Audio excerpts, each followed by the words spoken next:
हरियाली तीज व्रत कथा। पौराणिक कथा के अनुसार शिवजी ने पार्वती जी को उनके पूर्वजन्म का स्मरण कराने के लिए तीज की कथा सुनाई थी।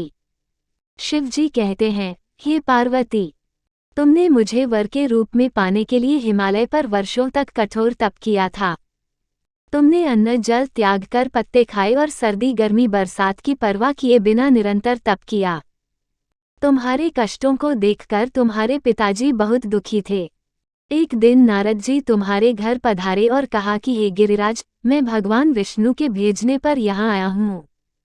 आपकी कन्या की घोर तपस्या से प्रसन्न होकर वह उससे विवाह करना चाहते हैं। नारद मुनि की बात सुनकर पर्वतराज बेहद प्रसन्न हुए और उन्होंने शादी के इस प्रस्ताव को तुरंत स्वीकार कर लिया। लेकिन जब तुम्हें इस विवाह के बारे में पता चला तो तुम बहुत दुखी हुई। तुमने अपने व्याकुल मन की बात जब अपनी सहेली को बताई तो उसने घनघोर वन में तुम्हें तप करने की सलाह दी।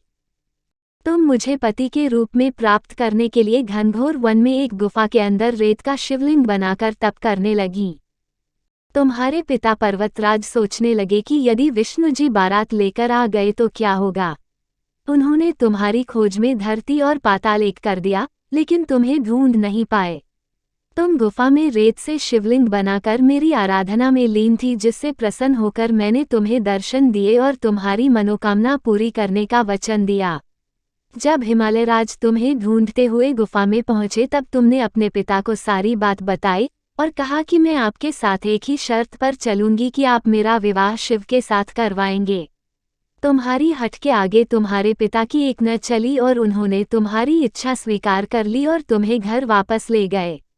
कुछ समय बाद उन्होंने पूरे विधि विधान से हमारा विवाह किया। भगवान शिव ने इसके बाद कहा, हे पार्वती, सावन शुक्ल तृतीया तिथि को तुम्हारी मनोकामना पूरी हुई और तुम्हारे कठोर तप की वजह से ही हमारा विवाह संभव हो सका।